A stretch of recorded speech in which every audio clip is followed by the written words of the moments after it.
All right, here it is, Clark Gable. So we're going to tell you a whole lot about this man, Nan Mattern. I'm at the museum, I know, on the road again, logging a lot of road miles today. We're not even close to being done, but I had to make this trip.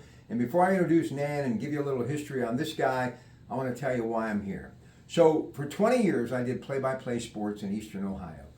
I drove this way day in and day out for decades. And everyone used to say, Cadiz, Ohio, the home of Clark Gable. And for years I would go, get out of here. Clark Gable's not from Cadiz, Ohio.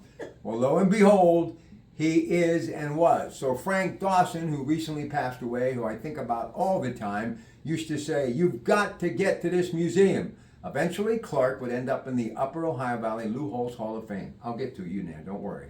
All right, so what happens, I got to get this out.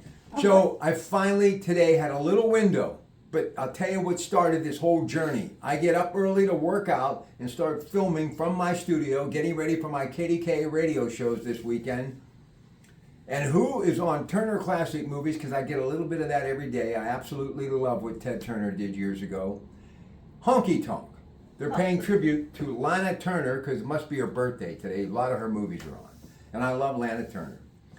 So there's Clark Gable, and I'm like, just maybe today, and because of Janet who works here, and because of Nan, we made it happen. So let me tell you about this guy, and you correct me if I'm wrong. I did a little bit of Wikipedia on the way down. So just about the time Andrew Carnegie was signing the deal for U.S. Steel, the coal mines from this part of the world and the steel industry was booming. It was going from the 19th to the 20th century, the industrial age, the boom. Well, lo and behold, there was a baby born here in like 1901 by the name of Clark Gable. Rough and tough childhood, a rough and tough town, farming, coal mining, working. That's all they did. Mother passes away. He's a young man. He takes off to try to find fame and fortune. Somehow he ends up, which I can't figure out, in Portland, and he finds a theater company there to where he gets interested. His first of many wives. She pushes him a little further. Silent movies are going away in the 20s. The stock market crashes in 29. Everyone's in despair. They take alcohol away. Prohibition sets in. So people needed to go do something to take their mind off of everything else with these talking pictures. Well, old Clark here, the 1930s, man, he hit a home run. 1934, it happened one night. He wins the Academy Award. Mutiny on the Bounty, another big film, but then the big one, frankly, Scarlett, I don't give a damn. Gone with the Wind. The same year The Wizard of Oz came out, and for years, still, with the money they were paying then for the movie, the biggest box office grossing movie of all time. Obviously, it's been surpassed, but whenever you think of a real superstar and a legend and a leading man, there were many during the golden age of Hollywood, but this guy, no doubt about it, was the ultimate. Now listen, this is your chance to shine. I know you have so much to tell the audience, but Nan, how did this whole museum start, and how long have you been in existence?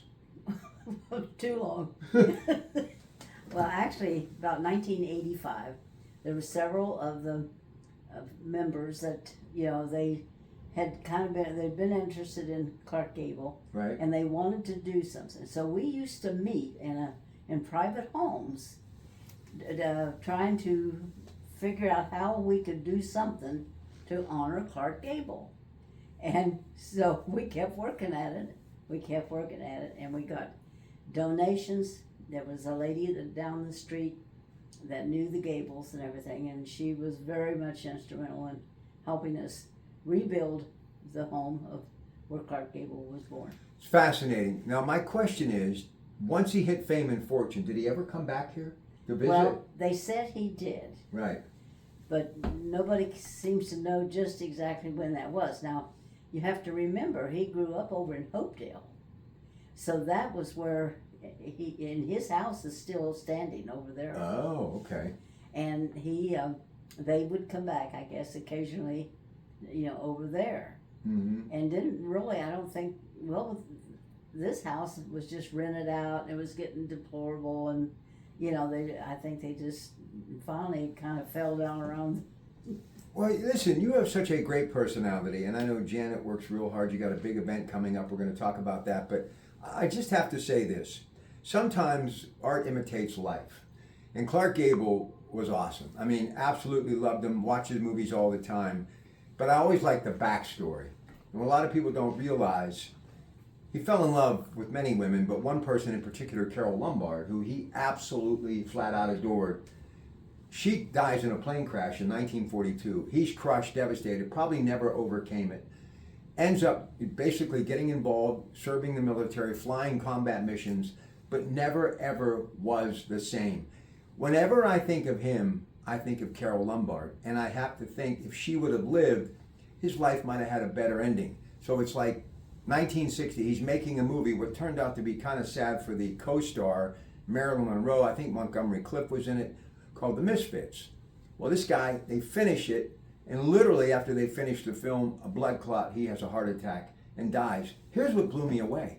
He was only 59 years old. Right.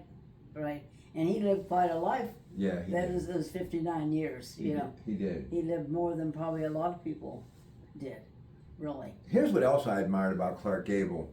Clark Gable wasn't into makeup and everything had to be perfect. Let's get the nose fixed, let's get the teeth fixed. He was just Clark Gable, but he loved the outdoors. He loved to fish, he loved to hunt. And you gotta believe that started back here. Well, I'm sure it did. Yeah. Because wasn't a whole lot to do at that time, you know. No. So, Tell me about your little town, Cadiz, which I was so pleased. I'm driving going, do they have a main street here? Then all of a sudden, voila, beautiful. But talk about this little community. well, this little community used to be the sheep's.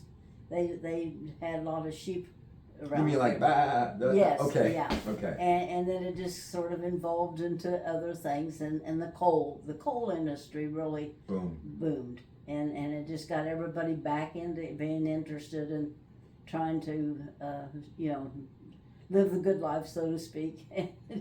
And then when it the coal industry went down, then we tried to decide what can we do to entice people to come to Cadiz.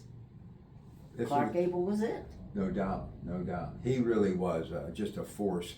And Gone with the Wind, Vivian Leigh still in color. Whenever it's on, you have to watch it because it just kind of got that star power. But he starred with so many incredible people. I mean, Spencer, Tracy, we'd be here all night. And they were making 2 and 3 movies at a time during the year. But Gone with the Wind will be around long after all of us. And I can't thank you enough. Now, you got this event coming up. No. No? No event? No, we're just the board members, and everybody's getting too old to make an event. Well, then we'll just say this. It's you making an event. Get these people on the phone. They'll open it up for you. There are certain days by appointment you can come and experience this. I'm not editing anything because this is as real as it gets. I can't thank these folks enough for letting me come here today. And Turner Classic Movies, just about any time you tune in, you're going to find this guy, Clark Gable. All right, hey, much more to come later today. It's your Pratt Pack from the Clark Gable Museum in the heart of Cadiz. Well, real quick, it's not Cadiz, it's Cadiz. No, it is Cadiz, Ohio.